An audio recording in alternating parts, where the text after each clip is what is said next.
Nobody gives you better conversation about your quality of life. Let everyone know you listen to The New Orleans Talk Network.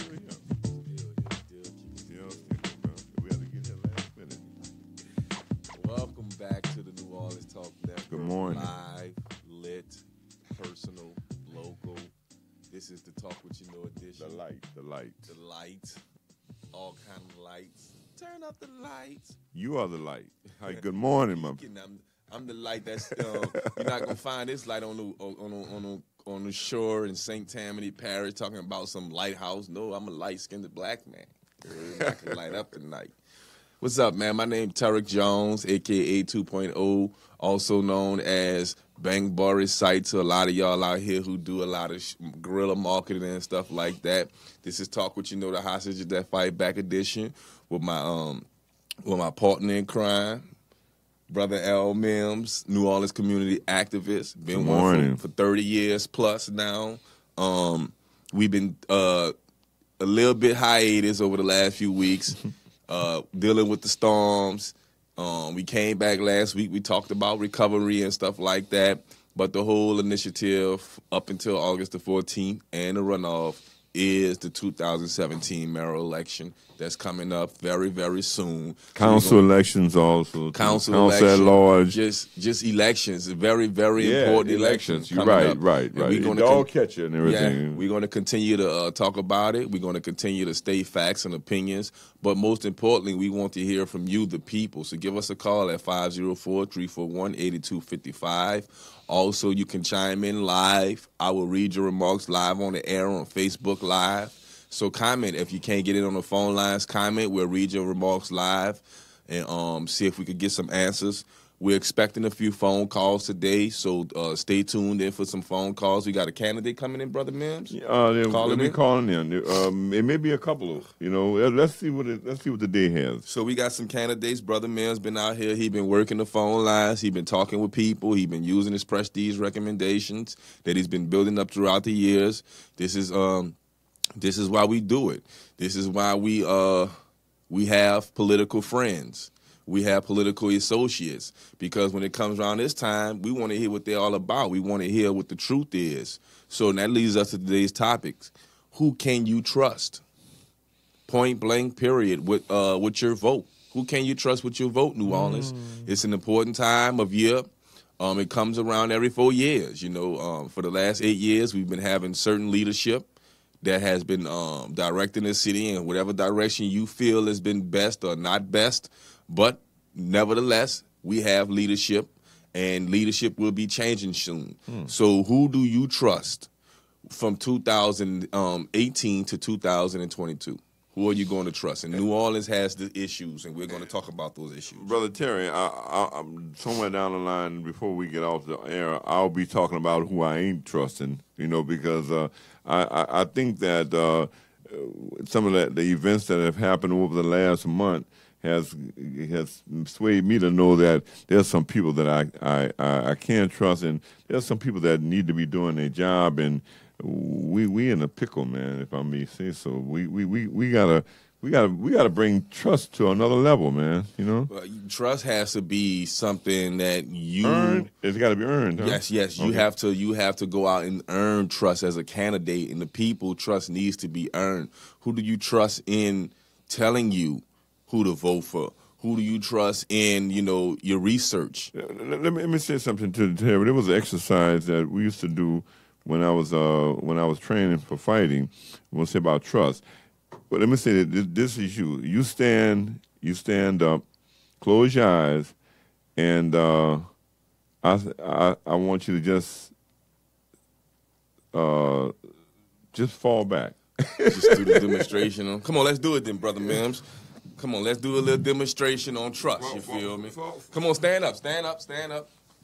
Now, this is trust, y'all. I trust Brother Mims gonna catch me when I lean back. I'm gonna come over here. Don't step back up. I trust you, my brother. I trust you. Covering my eyes. Here we go. Come on back. Oh, yeah, that's trust, baby. I got my brother. That's trust. I got my brother. Come on now. But you know what, bro? I mean, I was kind of hoping it turned out like that commercial that be coming on TV. But how many people done failed that, bro? How many people done got their behind bus? Fell back. I know we used to play tricks on people like that all the time in high school. Come on, I got you, man. Fall back. And just, you know who messed me up the most? My brother. God bless him. He let me down. He said, "Hey, bro," he walked away. Boom. Once you get messed up, you lose it, huh, bro? You really lose the trust. I got hit with the trust factor with that right there. When you stand back and you just fall back, is the person going to catch you? So is that political candidate going to catch you? Because that's essentially what we're doing if you just saw the demonstration. Thank you. That was a good one. You know, when you elect these people, you're essentially closing your eyes and falling backwards and hoping they catch you if need be.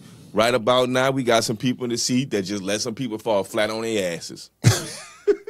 I mean, look, tell the truth and shame the devil. I mean, he going straight down the street. I got you, bloop. I got you, bloop. Or he hit his head. Yeah. I got you, bloop. Or organizations, we got you.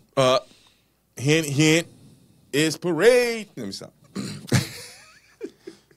Let me stop. But listen, my baby boy jumped up this morning.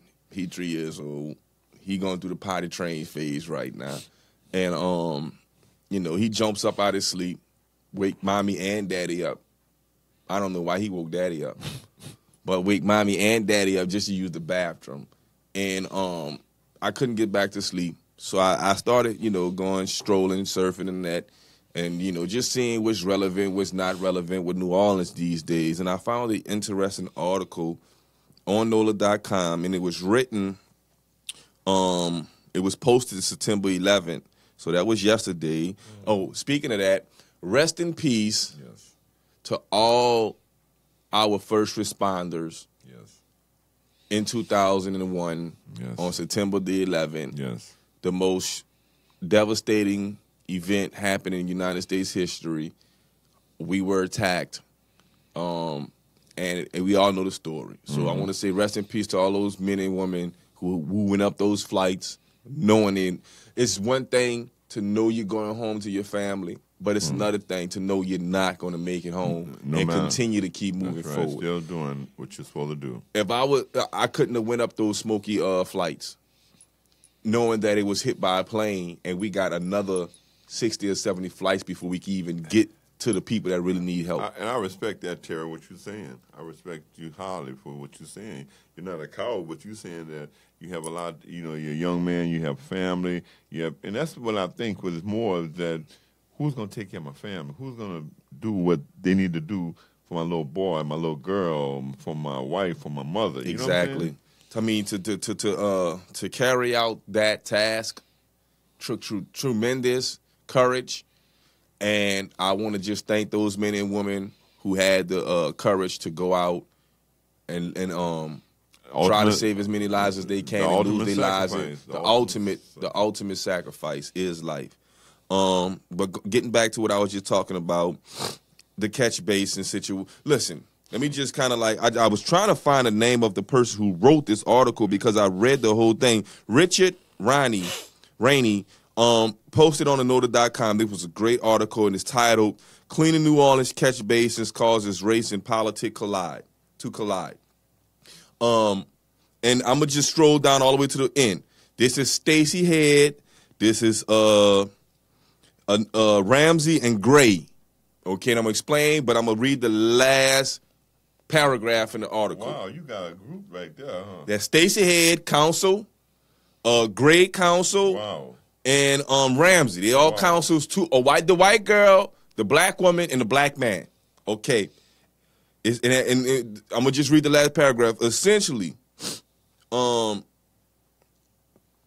about each other's intentions overruled their arguments. Head expressed that Ramsey and Gray wanted to show favoritism to a hypothetical New Orleans firm that normally wouldn't have gotten a contract. Ramsey and Gray expressed that public bid system didn't really help devastated businesses.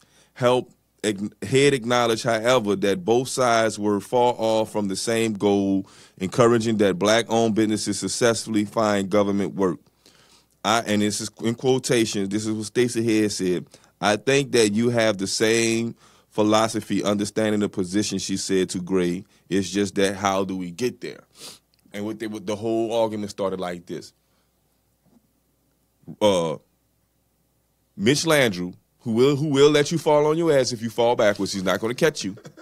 You fall flat on your ass. Good analogy. Called the state of emergency through a dissent decree, and the state of emergency was the drainage system. The drainage system was in a state of emergency. So with that happening, normally when New Orleans is giving out city contract jobs, there's a bid.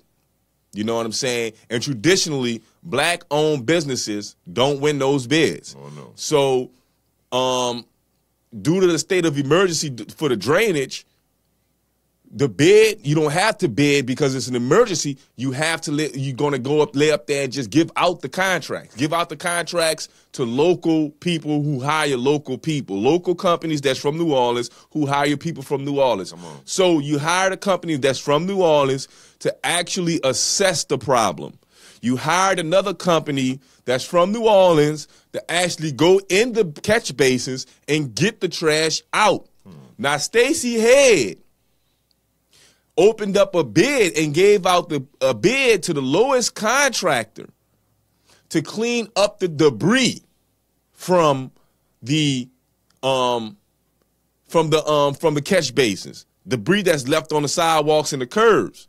So with that, you got Gray and Ramsey calling Stacey Head, corrupt for issuing out a contract to the old St. John the Baptist Parish president who had to go to jail for corruption, and one of his good friends started a business, a drain cleaning business, and that's who Stacey Head hired. One of the convicted felons, the ex-parish president of St. John the Baptist, one of his best friends.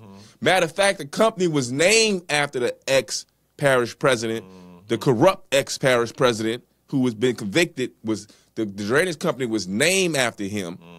They changed the name 2 months after he was convicted, and now this company is responsible for cleaning up the debris in the city of New Orleans from the catch basins, and Stacey Head hired these people. So the council, when in the meeting, these people are saying, look, we had a plan to hire, this was the plan to hire people from New Orleans, whether they were white, black, these are devastated businesses. Okay, we want to help them get back on their feet. And Stacey Head didn't go ahead with the plan. She went on ahead and did her own thing, which caused these people to say, you know what? In so many words, we was hiring who we wanted to hire. We was putting in position to get the money who we wanted to put in the position to get the money. And here you go hiring some people that's possibly could be corrupt. Of course, they're white, and they're not from the city of New Orleans. They're from Kenner. These people are from Kenner.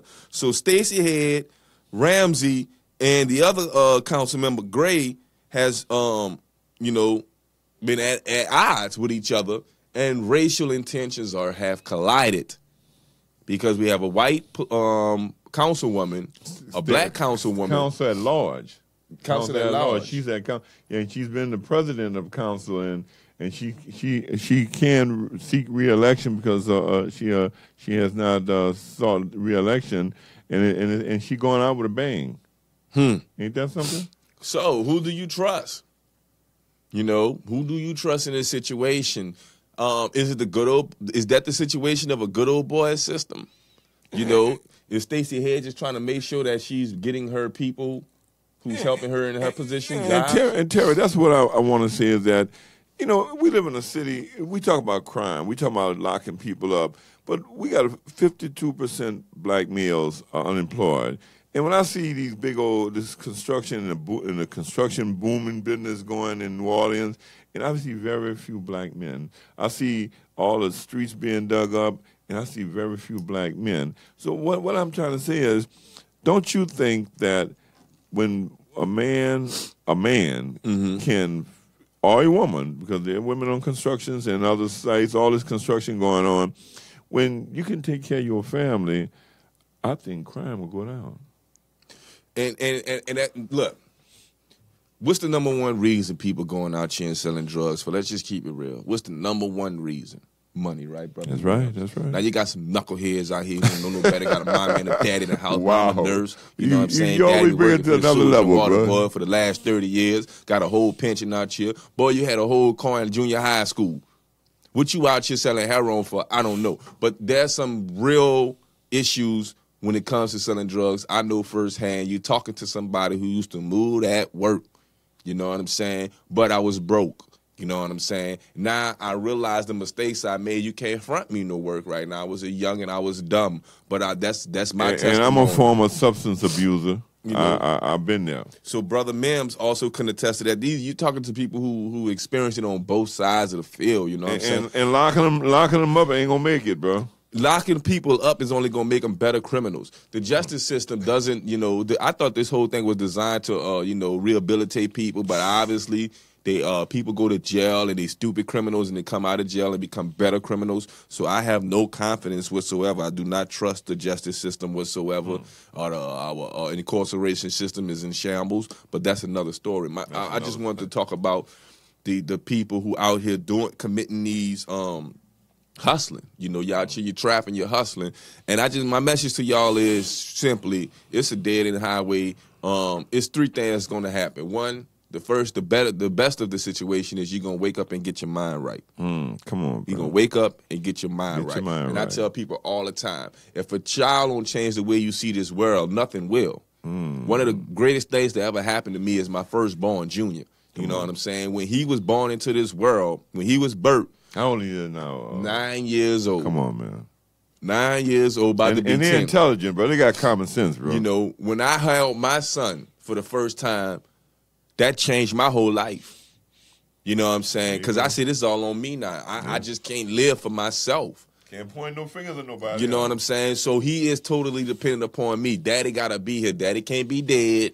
Daddy can't be locked up. And on top of that, his mother, even though she wasn't in support of me doing that, she made sure once our son was born, she wasn't going to tolerate that from me no more. Listen, if that's what you want to do, I don't want it around my kids. I don't want nobody kicking into this door looking for you. You know what I'm saying? So that ended that right there. But as you already know, if you can, Mike, can I get that flyer? If you're listening right now, Mike, I know we about to get ready to take a quick intermission and tell you all about some of the great things we have over here at the network. Well, okay. Grab me that flyer when you get a chance, Mike. We have a call on the line, and this is Mayoral candidate. Can you introduce our caller? Yes, I want to introduce to some and to others, Brother Tommy Vassell, the next mayor of New Orleans, who's going to solve many of our problems. Tommy? Good morning, Brother Mims.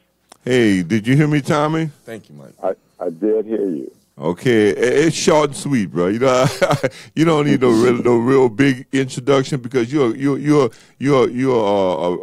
down hard brother, man. You down with us, bro. Yeah, thank you, Brother Mims. I appreciate that, man. I'm just a servant. That's what I want people to know about me. I've been doing that for over the last 35 years, just serving in the community and not tooting my horns about what I've been doing. Okay. Trying to express it now, but, I just go about doing what I'm supposed to do in this community. Well, look, if there's, I'm going to give it to Terry and let him, because I don't want to show no favoritism, but you're the man.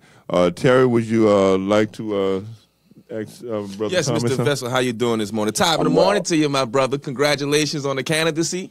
Thank you, Brother Terry. We do need great leaders in our city. As you already know, we have a lot of issues that's going on. We got trust issues, too. We got some trust issues, and that's the name of our show today. And I was doing a little bit of research, and I just want to ask you a question, and feel free. This is not no type of question. I don't expect you to have all the answers to it, but I want you to try to help us bring some clarity to this if you can, my brother. So I just learned something about the DBE. That's the Devastated Business Enterprise. Does it sound familiar to you? Well, it's a little different name than devastated, but maybe some people may feel like that. But it's a disadvantaged business enterprise. I'm sorry. I'm sorry. Let me disadvantaged business enterprise. That's what it's called. I just have the initials right here, so I'm like, what the? But yes, can you explain that to us? The field has been devastated, but it's actually disadvantaged. There you go, my brother. Thank you for that correction. Disadvantaged business enterprise. I just learned about it 3 o'clock in the morning, so you got to excuse me for not knowing a proper term about it. But can you explain it to our listeners what the disadvantaged business enterprise is, which is DBE? Right. So the disadvantaged business program, a lot of agencies have that. The Sewage and Water Board certainly has that. The school board has a program. The city has a program. And that program was initiated to actually make sure that the small minority companies get a piece of the pie. And what is required in many of the contracts is that at least 35% of a contract, if there is DBE participation available, that 35% of any contract that's let out goes toward the disadvantaged businesses, those people that have qualified. And typically to qualify, you have to show that in some point in your life you've been disadvantaged. And so typically African Americans automatically qualify for that. And if you've already been in business, however, you have to make sure that your income is not over a certain dollar amount. So in other words, this sounds great to me. This sounds like a young entrepreneur trying to find his way. There's a program for him that's there that actually exists because he's a disadvantaged business owner. He has opportunity. He gets preferential treatment in some cases. Well, basically, you don't like to use the word preferential because that was one of the words that the prime company sued many years ago back in the 80s when there were what they considered preferential programs. I remember that. I remember that, Tom. What this says is that if you are a disadvantaged business, these governmental agencies will carve out and make the prime companies at least do some business with a disadvantaged business. Now, it doesn't come automatically. I want businesses to know that. You have to go out there and still market yourself to make sure that you establish a relationship with these prime companies so that when they get ready to bid on a contract, they have to have 35% minority participation. You got to go there and market with those prime companies saying, look, I need to be your disadvantaged business, and I want to be your disadvantaged business because I can do the job. So it's not a free entree into just getting the contract. You still have to be qualified to do the work. There you go. So it's not just something that you could just say, oh, because I have this business, I'm supposed to get this job. You have to put yourself in a position to succeed. Of course, and let's talk a little bit about the contract work that goes out for these type of programs. Are we seeing the DBE giving out contract work to these type of businesses? Are people benefiting from this? Oh yeah, people are benefiting, but I will tell you that in our city, where the majority of the people are minority, a lot of people in the DBE community, the disadvantaged businesses, feel that we should be getting more. So just 35% is often not enough. And one of the things when I was president pro tem of the Sewage and Water Board, I actually pushed for our disadvantaged business companies to grow themselves so that they can become primes. They can bid on these jobs on their own. And the way to do that is to make sure that when you're contracting these contracts out, that you break them down in increments small enough that a disadvantaged business can bid as a prime and not have to be always up under someone else. But I will tell you, being up under someone else is not bad when you're first starting out because there's a lot of things that you may not know.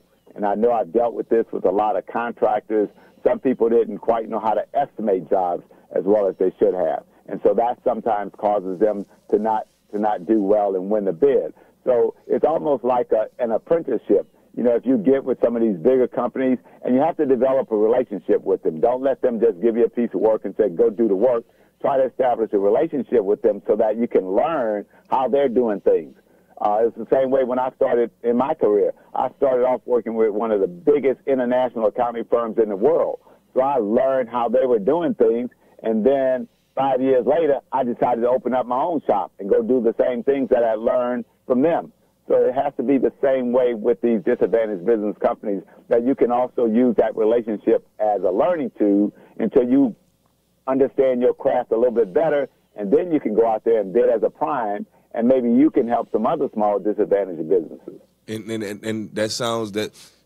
Thank you for clearing that up, because I have a better perspective of the program now. I didn't really know what it was, and I was doing a little bit of research, and there's research that'll be done with it, and I'm going to continue to research it. But you definitely clear some of the smoke for me. And if anybody's out there that's listening, I totally agree with you when it comes to apprenticeship with different companies and stuff like that. You definitely want to get your feet wet before you allow yourself to really put it all on the line and say, you know what, this is what I'm doing, and I know what I'm doing. So you want to work with people that's already doing this and put yourself in a better position to become successful in bidding for these contracts, because you have to compete to get this work.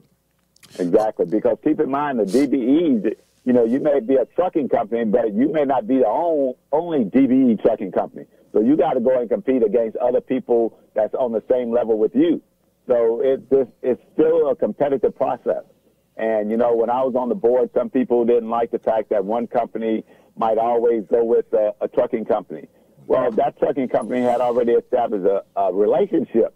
And so, that prime company said, well, look, this is my trucking company. I know they do good work. I know they're going to show up when they say they're going to show up. I know they're not going to pay all their bills and things like that. So, you establish that relationship with the prime. So every time that prime goes somewhere to bid, he says, I want trucking company ABC. And even though there's some other minority trucking companies out there, you got to go out there and compete. Yeah. So this is still a competitive process. And I don't want anybody to think that just because you have DBE, that means you automatically get work. No, nope. It's still a competitive process. And you got to go out there and show them that you are the best trucker in the world. Because the other company is going to be saying, I'm the best trucker. But you got to go out there and compete. So it's always a competitive process. Well, let me do this, Tommy. I know you got some other thing that's going on, and we're not gonna take all your time. But I want to say this to you, and this is from me. I think that you are the example of servant. You have served many times, and I want people to know that. Well, there was no salary involved. And I want to know that, hey, you did it because you like serving. You offer your and you're talented. You have the skills to make things happen. And I want to say this to you: you're going to be seeing Brother Terry Saturday coming the Fatherhood Roundtable annual Fatherhood Roundtable breakfast Saturday coming. The 16th. So we'll get a chance to see you there. And I just want to let you know, bro. Hey, man, make it happen. Make it happen. Make it happen. Tommy Vassell, my brother, my friend, the next mayor of New Orleans. Tommy Vassell, number 47. I'm running for mayor. As Brother Al Mims mentioned, I've been a servant all my life. I served on the Sewage and Water Board for 9 years, did not get paid for that. I head up Catholic Charities Organization. I've been on that board for over 20 years. Don't get paid for that. But, Brother Mims, one of the things you said, I have skills, I have talent, and to whom much is given, and you guys can finish that. You know what that verse says. So, that's what I've been trying to do in this community. And when I offer myself up for mayor, that's just another servant role for me. I don't have any special interest. I'm not trying to pay off any debt with friends or special interest group. I want to serve the people of this community, and that's the reason why I'm in this race. Well, I just want to know if there's any numbers, anything else that you would like to offer up to the audience, Tommy? Well, look, if anybody wants to help out, my campaign office number is 289-8952. Look me up on Facebook, Twitter, Instagram.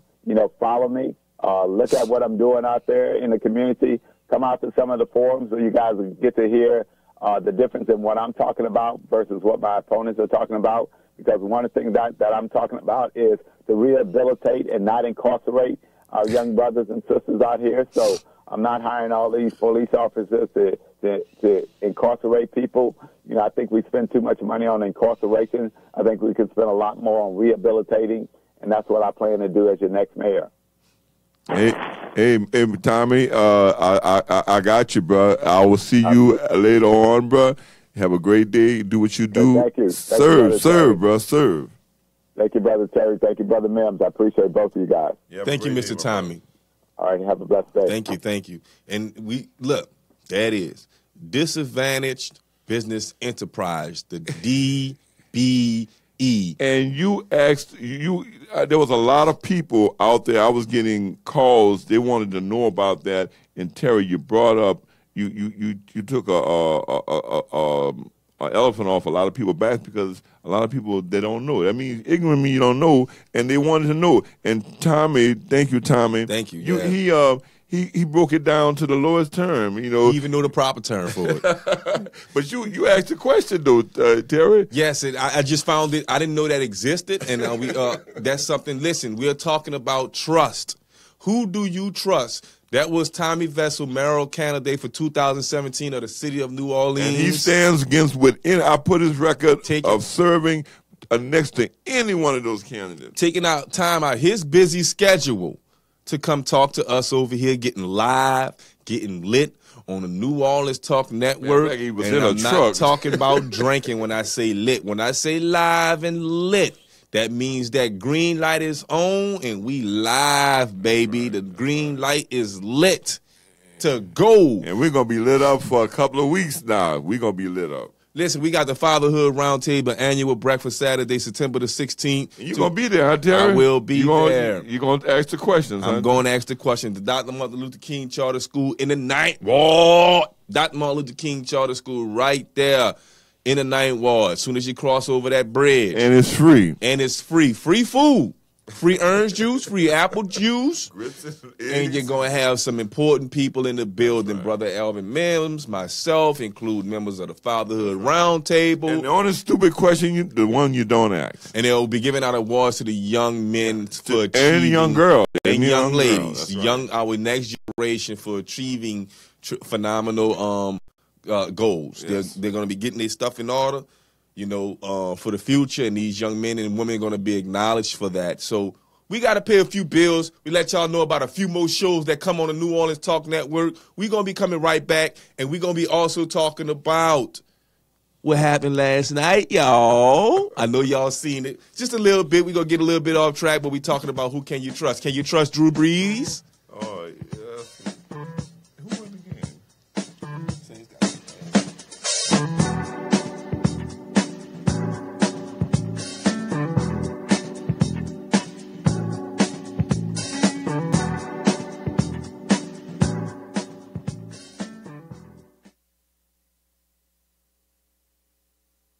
What's up, readers and shakers? It's your girl, Rhonda M. Lawson, sending you a personal invite to the Literary Lounge.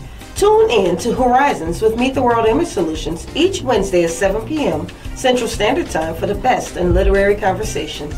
Each week, a different author will join us to talk to their most important readers, you. You can also call in to ask your own questions. So don't forget, each Wednesday at 7 p.m., join us in the lounge for Horizons with Meet the World Image Solutions. See you there. Hi, I'm Linda Lewis with Lewis Armstrong Family Services here live at New Orleans Talk Network. We're here every Thursday at 11 a.m. Come join us. Thank you.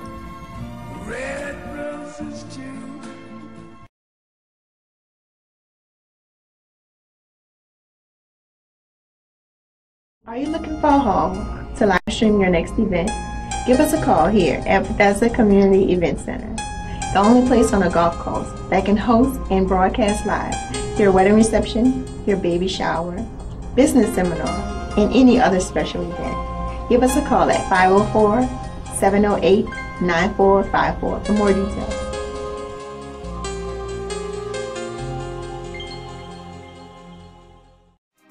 Listen up. Your customers, our listeners, could be hearing about your business right now. Yeah, right now. Don't miss out on the opportunity to advertise with NewOrleansTalkNetwork.com. Call our business department today at 504-475-4793 to hear about our great rates. NewOrleansTalkNetwork.com. We provide the people, you provide the business.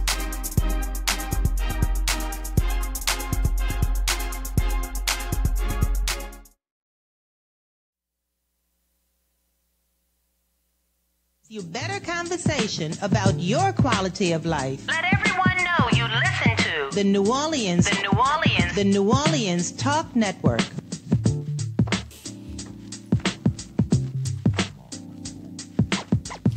Welcome back to the one, the only New Orleans Talk Network. We live, we lit, we local, we doing our thing live early in the morning. I'm Terrick Jones, a.k.a. 2.0, also known as Bankball Recite, with the champion, kickboxing champion. I'm with the champion here. He got more names than... Hey, if y'all didn't know, Brother Mims really did kickboxing back in the 70s and the 80s when they didn't have all those rules, man. You had to get it in, bro. You really had to be a warrior. I wish I would have fought what his name is, and for $150 million. That boy should have got. Woo! That other boy shouldn't even been in the ring. You think you could have took Mayweather in your prime? Oh well, we was different weights, but hey, for the money that boy fought him for, you'd have given your best. I'd have given my best, bro. You gave it your best. I'd have bit him. That's about all. Mayoral, he's the best. He's the best. Look, we talking about, who is the person to trust? What type of person can you trust? Where your loyalty lies in your agenda. What's important for your neighborhood? Who do you trust to make sure that your neighborhood, not everybody's neighborhood, but your neighborhood is taken care of? Who do you trust in this political process coming up? We got a few callers. Hit us up on the Facebook comment section. If you can't get in, we'll read them live on the air. That's on the New Orleans Talk Network fan page. Hit us up and we're going to read your comments. We got a call on the line one, Ronald. Good morning, and thank you for taking my call. Let me tell you who I can trust. I don't trust none of them people in there. But here's the news flash. The Dixie Beer sign is in the Superdome right now, and the Dixie Beer was the beer of the Confederates. It's green. I don't trust none of the politicians. The Tom Benson get the tax break, my tax dollars, my sales tax, my property tax, and my state income tax and my federal tax, all kind of breaks to support the Confederacy right in your face. It's bad enough you got the fleur-de-lis, the blinding of the slaves for your football team. Then you turn around and put the Confederate flag up there. Now let's talk about Drew Brees, $2 million to Mitt Romney campaign against the black president. And we run around here with number 9 jerseys on. That's who I don't trust, who's already there. Now those folks coming in, I'm all right, because they ain't did it yet. But the ones that's been in there, we need to look at it. Let's take this city where we at, New Orleans East, the haven of crime. You took public housing and did it like the slaves, and you packed up New Orleans East with all the public housing residents and no resources. Now you want to, and you know what that came from?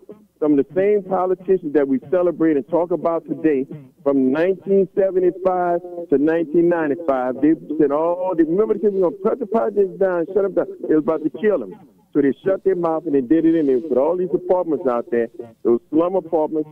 They dumped all the folks in the community with no resources or anything. And now we're saying the East is the worst place to go. And the worst place to live. It's the haven of everything. Any problem you have that's bad for African Americans, they dumped it in New Orleans East. Now, you take the public housing in the surrounding areas, that's urban development called Mahomany Oaks. And who developed that?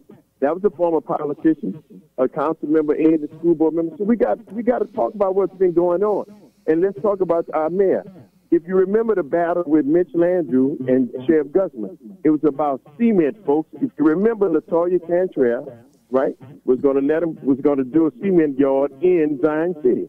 She had an opportunity to come to find out that was Mitch Landrieu's family, Land 9 Cement. All right. I remember that, Ronald. I remember that. Again, if he had the wrong complexion, if he had the dark complexion without the connection, he'd be in the feds right now. Here's the guy's sister-in-law got the contract. Look at the Ramelli company. Ramelli got every contract for every city building, plus they clean up the Nutri-Ground. All right? So my question is this. If we want to do some about economic development, if we say from Martin Luther King to Claiborne to Louisiana, that's $220,000. You break down the amount of money you get for that contract.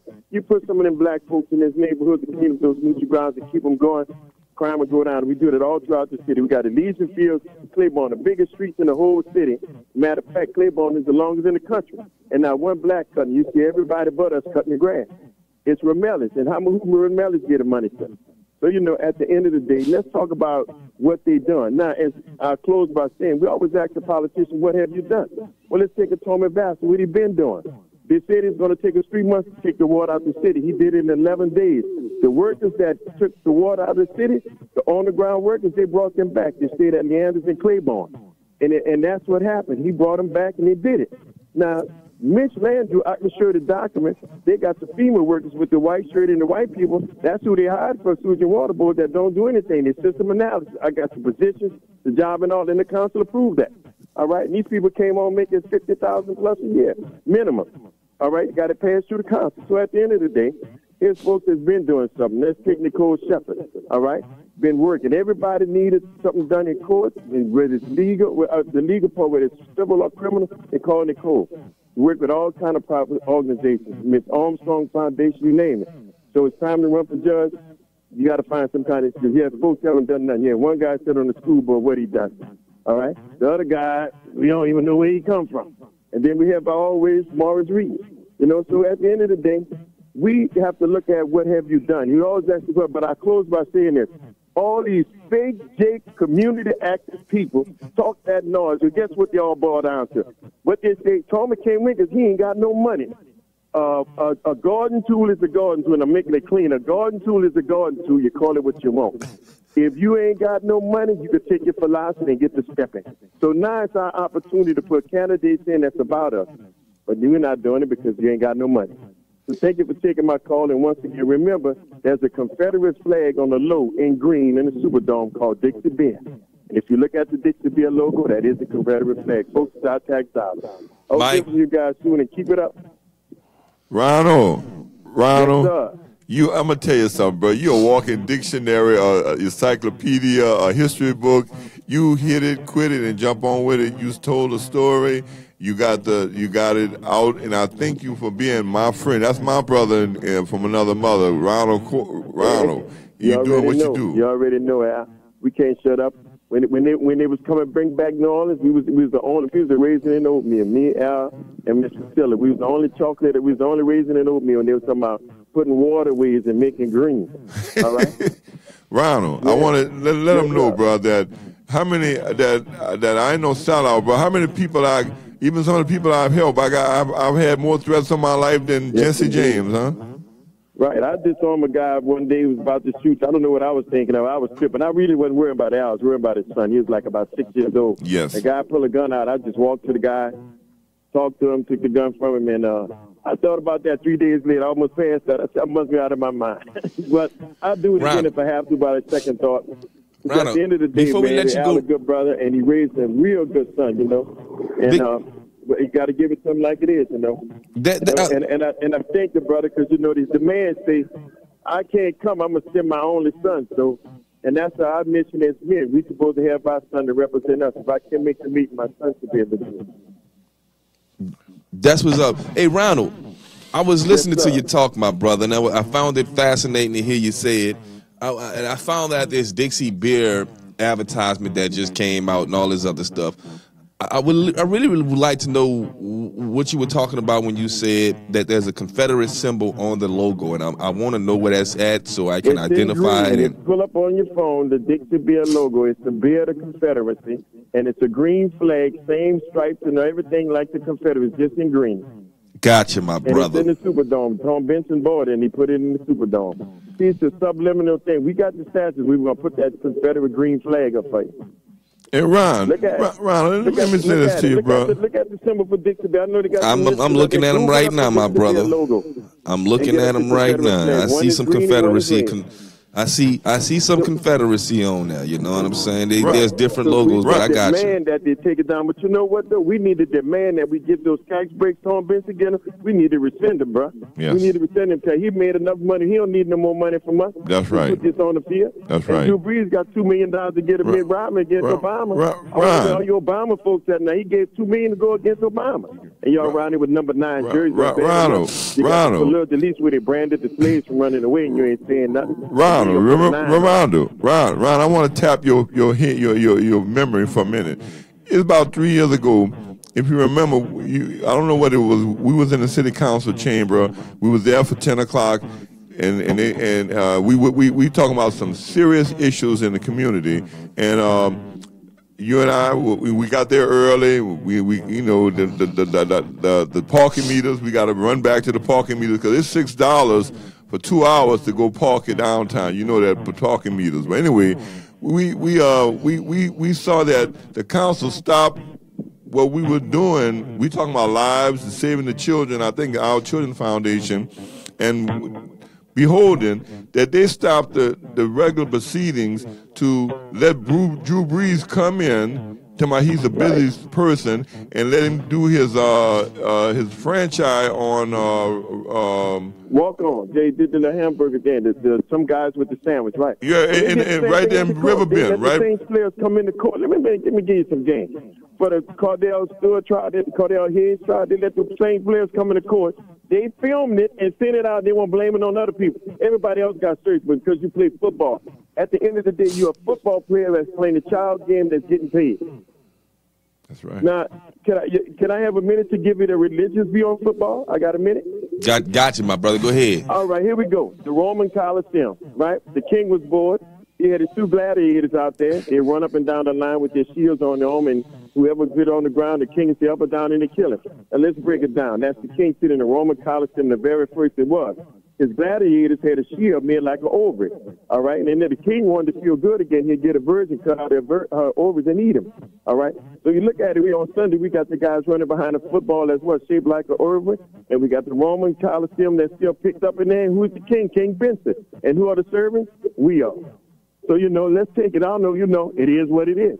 And then what day is on Sunday? The God of Sun? We had the eclipse last week. You should have heard the testimony about the sun and the sun god, the great fire in the sky. Yeah, I always want to ask the question: who sent you? Who told you to come? My brother, you gotta. Minister, come on, y'all help me out. Yeah, man, you can't be no stranger around here, man. We need more people like you. The interdenomination of Baptist ministers gave a forum, and I'm just gonna pick it up. Troy Henry is Baptist. They didn't even invite him. That's right. You know there's CBDs, cheap about a dozen. I tell you, that's what y'all. Brother Mims, when I walk around there and I seen the foolishness, and I'm not giving them credit, I'm going to walk out. But at the end of the day, we don't listen to nothing they say, because you know what time it is. It's all about that. But I just hope folks wake up and do the research. Just because, look, while you're at it, go look up the political organization with the board of ethics. Half of them haven't paid their money. They got fines there, and you're going to tell me who to vote for. Yes, indeed. Better get out of here. Ronald, I'm going to give Brother Terry your number so he'll have it. Please do. I don't write my tongue. All right, my brother. And I do the research. All right. All I say, y'all, go to the Superdome. And first, here's the homework. First, pull up the Dixie Beer sign. Pick up the Dixie Beer logo. All right, they just changed the color. Pick it up. It's the beer, the Confederate. And if you remember the song, think about it. There's commercial for beer. I wish I was in Dixie, hooray. Now, if they'd have won the war, that would have been a national anthem before the game. That old thing, can you see it? Wish I was in Dixie if you had on something. Oh, Ronald. Terry, Brother Terry, I'm going to introduce you to Brother Terry Saturday at the Fatherhood Roundtable annual breakfast, yeah? Yeah, I'll be there. Yeah, can't wait to meet you, my brother. Can't wait to meet you. Man. Hey, bro, real good guys, New Orleans police, but he was a guy that really was a mentor police, man. He lost a bout with some infection, a real young guy, and his funeral is Saturday. And I'm going to run over there for a few minutes and give my respect, and I'll be at the Father's Roundtable. But in the meantime, brother, if you got give my number out and anybody else want to call me, you can call me. I can prove anything I tell you. Boy, you the mouth of the South. Pull up the logo for Dixie Beer for back in the days and look at it, and they just changed the color. Same thing. Different taller, same shit. You said it. That's it. Hey, Ronald, we're going to thank you, bro. We're going to thank you. And we're going to have you back, bro. Don't be no stranger here. We're going to be having you back. My call this morning. I listen all the time. I just never had an opportunity to call because I'm always on my plantation. I ain't see what it is. You be busy, bro. All right. So, how my godson doing? I'm hang up so I can listen and keep up the good work. All right. All right, my brother. Thank you, Ronald. Thank you again. All right. There he goes, ladies and gentlemen. Ronald, the mouth of the South. He got the facts. He could back it up. He's ready to debate with anybody at any given time. If you want to debate Ronald, he'd probably be on the line. He also supports and endorses Tommy Vassell. Mr. Tommy Vassell. Do you see that, huh? I do. Yeah. I do. Look, I went and Googled it. Ronald's a spook. Excuse me. Ronald's the spook that sit by the door. He's very intelligent. As a matter of fact, I'm gonna tell you something. I'm around, and you had brother there too, Terry. I'm around some intelligent people, man. That stuff just drip off me. I looked up the link. I mean, the logo, Dixie. There in related images, there are some Confederate symbols in the related images on Google Images. You can go back and see that there is Dixie and Confederate flags. With one of them right here. I don't know if you guys will be able to really see that. Please, Terry. You know what I'm saying? And we talking about fighting to take the statues down here in the Superdome. We got stuff going on, huh? Yeah. So Tom Benson, if you don't know what Rondo's talking about, we got a Beat a Beer. We got a lot of local breweries. Dixie was a local brewery. You see the commercial that comes on television, and it's kind of deceiving. You see the black people second lining on it. You see the black people on Bourbon Street. You see the white people. You see segregation in the commercial. But obviously, it was the beer of the Confederacy, which means that that'll be our national anthem, huh? Yeah, if they're the one. They call them the Dixiecrats. So, you know, I'm not really a domestic beer drinker. You know what I'm saying? I like imported. I like green bottles. I like lemon in my beer. Lemon in my beer don't taste good with Budweisers and all this. So I don't drink this crap anyway. And for anybody who was out here supporting Dixie beer, Tom Benson brought it. It was probably started by someone who was a strong supporter of the Confederacy. Nobody knows why Tom Benson brought this beer back, why he left it the same name. I don't know. Really don't care. But it doesn't get my support at all. At all. Brother Mims, we're almost getting ready to time to close the show. We got to turn it to a 2-hour show, man. When we going to turn it to a 2-hour show? Oh, man, look, bro, after the election come, maybe we'll be able to do some things, because I'm going to tell you something. How time flies. It does fly. We got a few minutes left. Get y'all calls. Get your comments in. I want to read them live on the air. Just another quick announcement. The Fatherhood Roundtable has its annual breakfast Saturday, September the 16th at the Dr. Martin Luther King Charter School. What's the address, Brother Mims? It's 5300 North Russia Blade. 5300 North Russia Blade. That's in the night walk. Cross that bridge. That's Come get right, you some that's right. free and you can breakfast. You can reach Brother Reverend Joe Rekazanov at 504-722-2804. Reverend Joe Rekazanov at 504-722-2804. And Terry, you're going to be there, because you're going to address and mention some of the things that you open some ears and some eyes and some minds about some statements that you made last year. And let me say this to you. Take a few minutes, bro. We got a few minutes left to talk about. Let me explain something. What happened last year? Ladies and gentlemen, cats and dogs, who that's and who ain'ts, it's now time for the rant. And my rant is my challenge today.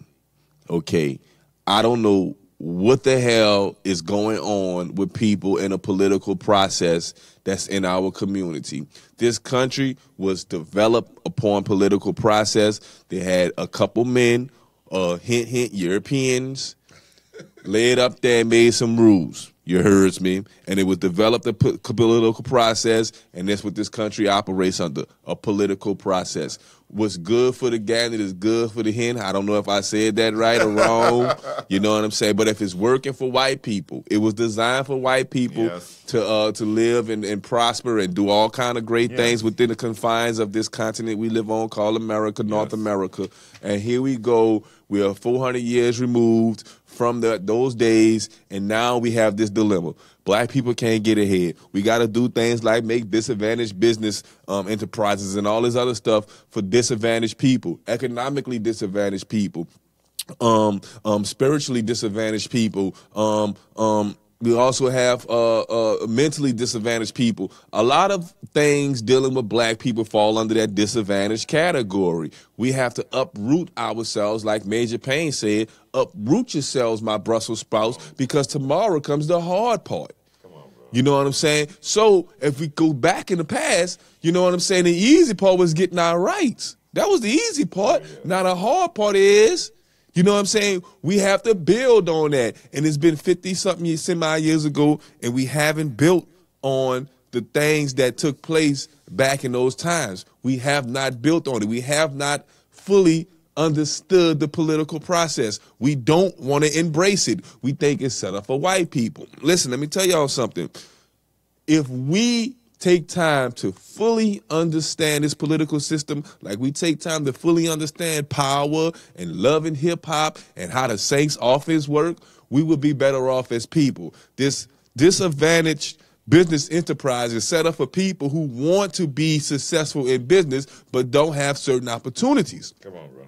Don't have certain resources. But like Mr. Tommy Vessel, Mayoral candidate, was telling us earlier, listen, the disadvantaged business enterprise is set up. The DBE is set up for people who want to learn, to grow, to flourish in our community. So in order for you to be a truck driver and get a contract through the city, you just can't become a truck driver. You have to know how these things work. You have to know how they bid. So it's better that you follow someone that's great at doing it so you could become great at what you do. Now back to our community.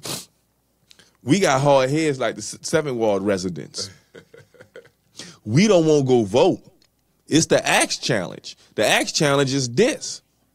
If you walk up to somebody and you start a general conversation, genuine conversation, it could be your neighbor, it could be an associate, it could be somebody at the Walmart line. And you having and especially if you're talking about politics and all this racism that's going on, ask them one simple question. Who is your local councilman? Okay. Who is your local representative when it comes to your state representative? Who is your local congressman? All of these things, we have to know who these people are. Who's running for the mayor election? The Axe Challenge. The Axe Challenge is all about asking people what's going on with the political process. Who are the people involved in a political process? So you may not know what's going on with the political process, but at least know who's accountable for your future. Come on. Look, we could get out here and know about all the beef in the neighborhood. We could know about everybody who got problems. We know about everybody who's doing petty shit in the neighborhood, but we don't know about who's doing petty shit in the council in the council meetings. Look, the petty that's going on in the council meetings directly affect you financially, mentally, as a community. It affects you. That petty stuff they want to do in council meetings. All this petty stuff y'all keeping up with on social media, talking about some, girl, they better leave me alone, don't come after me. This federal government been coming after you for Lord knows how long, and you just continue to keep letting it go on, because the government giving you $800 a month in welfare and child care. We got to do better than that, y'all. We got a huge election coming up on October the 14th. Know who the candidates are. Ask if you don't know. Ask who's responsible for keeping these catch basins clean. Ask who's responsible for making sure that the schools are conducting the correct curriculum. Ask who's responsible for making sure that the light poles is on. Okay? Ask who's responsible for making sure that that stop sign that's been, shot up, peeling, getting rusty, it only say ST, it don't say STOP. Ask who's responsible for that. Ask who's responsible for this horrible display of Saints play that we seeing. It ain't got nothing to do with politics, but I'm just saying, if I cut myself, I bleed black and gold. I am still miserable from last night. But it's more on a more serious note. I want to thank Tommy Vessel for calling in and giving us some knowledge about the disadvantaged business enterprise, which is set up for disadvantaged business owner, which means you, which means your cousin. You know what I'm saying? For example, barbers go in a jailhouse and cut hair. That's a contract. They bid for that. Who got that contract? Next year, they're going to be bidding for it again. So if you get with the guy who does the contract, you could be his competition. You got to be smart about all of this stuff. The parish paid people to come out on the Emergency Act and assess the catch basins. The parish paid people under the Emergency Act, no bidding. They assign people to come out and clean the catch basins, and the parish held a bid for the people to come out and clean up everything.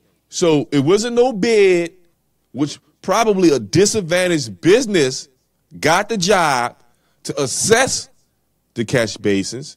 A disadvantaged business most likely got the job to clean the catch basins, but a disadvantaged business wasn't hired to clean up the debris. You see what I'm saying? You see what I'm getting with? Now, if we knew who was responsible for this, we can address that. May I say this, brother? Which was Stacey Head, as we close, I want the listening audience to maybe give some questions, write down some questions that they may want to ask Brother Vassal. He don't shy away from the hard things. What he would do, what he think he should do, in your ideas of what you see and what you question, and you have some ideas, some questions you want to ask to Tommy, and even Ronald. If Ronald's available next week, we want you to give us a list, and let's do it. Let's do it. Let's get it popping, baby. Hey, Mike, can we go out on that song? Look, before we play this song, we about to close the show. But I really want people who listening, who watching, tuning in, to hear this. This is a mayoral candidate trying to reach black people with rap music and send a message to black people that they need to vote for him. This is who you shouldn't trust. Okay? You played that a couple of weeks ago, didn't you? He made a new song, brother, man. He got another one? Yes. Oh, Lord. Let's go, Mike. I'll see y'all next week, Tuesday. We'll see you next 8 week. o'clock. Check this out. Oh man, everybody got the same plan, but not again. Check it, look. I learned them plans for ceasefire, you should go check it. Back to rap for the people who didn't get the message. Go check the facts, I've been doing this since 07. Killing all these killings, and this plan is my greatest weapon. So, very important, I hope they listen. Candidates might be mad, I give this attention, but it's weighing heavy on my conscience. Why? Cause I'm trying to stop the violence. See, they all cheating off the same sheet. Same ideas, same solutions, just more police. It's a bad idea, far, far from the best. Nothing new, so I'm giving all y'all an F. F it, you can't police a way to get peace. See, you gotta mediate to stop the beef. So, no longer will I be silent. Why? Cause it gotta stop the violence. Probably like Vanilla Ice, he got some nerve. Okay, but the plans sound absurd. My plan's deeper than putting people in jail. It's not enough, I can't see how they can't tell. I got a fire plan and that's a fact. That's a fact. Those other crime plans, they kinda whack. Kinda whack. Ceasefire, got a fire plan and that's a fact.